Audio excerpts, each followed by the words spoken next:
जैसा कि आप जानते हैं कि नवंबर निकल चुका है, दिसंबर आ चुका है। नवंबर, दिसंबर, जनवरी, ये तीनों महीने होते हैं जब हमारे ऑर्गेनाइजेशन कॉरपोरेट्स, अगर आप जॉब में हैं या आप बिजनेस में हैं, तो आपको टेंशन हो जाती है टैक्स सेविंग। तो टैक्स सेविंग के लिए हिंदुस्तान में आपको मालूम है कि बहुत सारे एवेन्यूज हैं। अगर आप चाहें तो पीपीएफ कर सकते हैं, आप स्मॉल सेविंग में जा सकते हैं, और भी बहुत सारे तरीके हैं। लेकिन बेस्ट जो तरीका है जिसमें सबसे कम लॉक इन पीरियड है और जिसमें सबसे हाईएस्ट रिटर्न्स हैं, तो वो और कोई नहीं दोस्तों, वो है म्यूचुअल फंड के ELSS। ELSS का मतलब होता है इक्विटी लिंक्ड सेविंग स्कीम, जो कि टैक्स सेविंग के लिए होते हैं और ये ATC रिबेट के लिए एलिजिबल है। जैसा कि आप जानते हैं कि ATC की जो रिबेट होती है वो 1.5 लाख तक आप अपनी रिबेट ले सकते हैं। जो आप, अगर आप ओल्ड थॉट स्कूल के नहीं है या अगर हैं, तो भी आप कंपेयर करिए, क्योंकि पीपीएफ में 15 साल का लॉक इन लग जाता है। लेकिन जो ELSS होते हैं उसमें सिर्फ और सिर्फ 3 इयर्स की ही लॉक इन होती है। यानी कि जो पैसा आपने पीपीएफ में 15 साल के लिए डाला, यहां डालकर आप उस सेम अमाउंट को 5 साल तक, 5 इयर्स तक आप टैक्स रिबेट ले सकते हैं, और वो भी हाईएस्ट रिटर्न्स के साथ। देखिए, जहां हाईएस्ट रिटर्न्स नाम आ जाता है, उसका मतलब हो जाता है कि आपकी जो इन्वेस्टमेंट है वो टू एक्सटेंट और मोर एक्सटेंट रिस्की है दोस्तों। म्यूचुअल फंड में आओगे, mutual fund are just like a business, unlike fix salary या फिक्स्ड इन्वेस्टमेंट। तो आपको मालूम है कि म्यूचुअल फंड में जब हम आते हैं तो इसका मतलब है कि हम अगर टैक्स सेविंग करना चाहते हैं तो उसके लिए हमें एवेन्यू बचता है ELSS, और हमें वहां इक्विटी यानी शेयर्स वाली स्कीम्स में जाना पड़ता है। तो आज हम बात करेंगे इंडिया की बेस्ट टैक्स सेविंग स्कीम, जिसमें कंसिस्टेंसी भी होगी दोस्तों, जिसकी रेटिंग्स भी अच्छी होंगी, जिसके सारे रेशोज भी बेटर होंगे, और जिसमें आपको A to Z सब कुछ मिलेगा। आपने बहुत वीडियो देखेंगे, कोई कुछ बताएगा, लेकिन आप सोच लेना कि अगर आप 3 साल के लिए अपना पैसे को लॉक करने जा रहे हैं और आप एक अच्छी रिटर्न्स लेना चाहते हैं विद हाईएस्ट कंसिस्टेंसी और लो रिस्क और सारे रेशो जिसके फेवर में है, तो वो कोई और नहीं दोस्तों, वो म्यूचुअल फंड है PGIM India ELSS tax saver scheme. इसकी कंसिस्टेंसी रेशो यानी कि ये फंड आगे भी चलेगा, और पिछले जब से ये फंड है तब से ये अपनी रिटर्न्स को कंसिस्टेंटली दे पाया है कि नहीं। तो कंसिस्टेंसी रेशो है वो दोस्तों 4.5 स्टार है, कि जो कि गजब की है।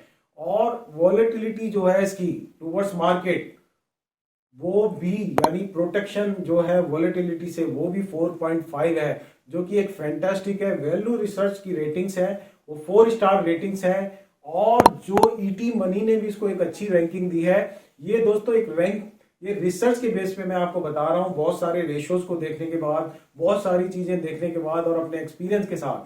तो मैं हूं आपका दोस्त and host Harinder Pal Singh, and you have started watching HS money Mantra channel. तो दोस्तों, इसकी वैल्यू रिसर्च रेटिंग है 4 स्टार। ET मनी ने इसको रैंकिंग 1 दी है आउट ऑफ 39 ELSS स्कीम। अब हम बात करते हैं इसकी कि इसका एज कितनी है स्कीम की। तो स्कीम भी काफी मेच्योर है, क्योंकि इसको 8 साल 1 महीना हो चुका है स्कीम को लॉन्च हुए। बात करेंगे कि इसकी 3 इयर्स की रिटर्न्स क्या है दोस्तों। अब आप मुझसे क्वेश्चन कर सकते हैं कि 1 ईयर से सीधा ही 3 इयर्स पे क्यों। तो दोस्तों, मैं आपको बता दूं कि यहाँ पर 1 ईयर या 2 इयर्स की रिटर्न्स का कोई लॉजिक नहीं है, क्योंकि जब आप इन फंड्स में इन्वेस्ट करते हैं तो आपका लॉक इन हो जाता है आपकी इन्वेस्टमेंट फॉर नेक्स्ट 3 ईयर। 3 साल से पहले आप विड्रॉ नहीं कर सकते, इसलिए आप 1 महीना, 2 महीने, 6 महीने, 1 साल, 2 साल की रिटर्न्स बिल्कुल भी मत देखिए। 3 इयर्स की जो रिटर्न्स है फ्रेंड, वो 22.10% है। 5 इयर्स की रिटर्न्स 18.84% है। आपको मालूम है कि हिंदुस्तान में पीपीएफ की जो रिटर्न्स हैं वो 7.10% है, तो उससे लगभग डबल से भी ज्यादा, और पिछले 3 साल में लगभग 3 गुना पीपीएफ के ये इन्वेस्टमेंट आपको दी गई है।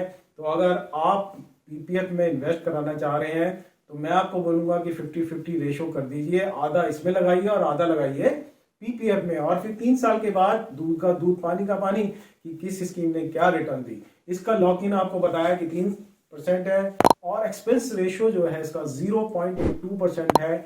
SIP इसकी 500 रुपये से हो सकती है, लंप सम इसका 500 रुपये से हो सकता है। इसके टॉप 3 सेक्टर्स जो हैं वो फाइनेंशियल, एनर्जी और ऑटोमोबाइल्स हैं। आपको मालूम है कि ईवी की तरफ हिंदुस्तान जा रहा है और बिना कार के तो कोई निकलता ही नहीं है, बिना स्कूटर या बाइक के कोई निकलता नहीं है। तो ये फाइनेंशियल के बिना कोई भी कंट्री चल नहीं पाती है। एनर्जी पे गवर्नमेंट कॉन्सेंट्रेट कर रही है अच्छे से और अपने बजट में से बहुत ही रिटर्न दे, बहुत एक्सपेंसेस कर रही है। अब हम बात कर लेते हैं इसके टॉप 5 होल्डिंग्स कौन सी हैं दोस्तों।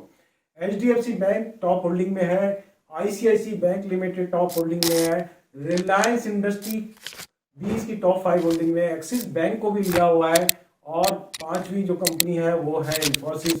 इसका PE रेशियो जो है वो 29.29 है दोस्तों, और इसका स्टैंडर्ड डेविएशन जो है वो 12.76 है। इसका शार्प रेशियो जो है वो 1.32 है और इसका अल्फा 3.77 है। एग्जिट लोड मैंने बताया है कि कोई लोड नहीं है इसमें, क्योंकि आप 3 साल से पहले आप निकाल नहीं सकते। तो यहाँ 1 साल वाला फंडा भी खत्म हो जाता है, आप 3 साल के बाद निकालेंगे तो इसमें आपको कोई भी एक्स्ट्रा चार्जेस नहीं देने पड़ेंगे दोस्तों। अब आप मुझसे पूछेंगे कि इसमें क्या 1.5 लाख तक की इन्वेस्टमेंट की जा सकती है, तो कोई लिमिट नहीं है दोस्तों। अगर आपने टैक्स सेविंग के लिए करना है तो 1.5 लाख है लिमिट। अगर आप चाहते हैं कि मैं इसको इन्वेस्टमेंट के तौर पे करूं तो आप जितना चाहे इन्वेस्ट कर सकते हैं, लेकिन आपको जो टैक्स रिबेट मिलेगी वो सिर्फ और सिर्फ 1.5 लाख पे ही मिलेगी। तो इसी के साथ दोस्तों अगली वीडियो का इंतजार कीजिए। हाजिर होता हूँ नेक्स्ट वीडियो के साथ।